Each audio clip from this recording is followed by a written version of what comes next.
So pull your forefingers towards your thumbs, press your toenails down, lengthen your tailbone, pull your pubic bone towards your sternum. So now you're all connected in your lower body. So your upper body then will have freedom to begin to open.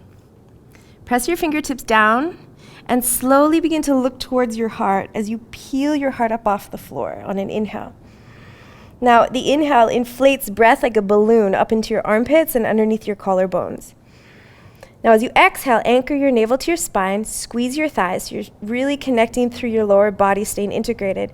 And then the exhale, because the lower body is stable, the opening begins to go into your upper body. So as you exhale, you melt the back of your heart forward, keeping your core engaged. Your shoulders draw back, and then you can gaze in the direction your heart is pointing.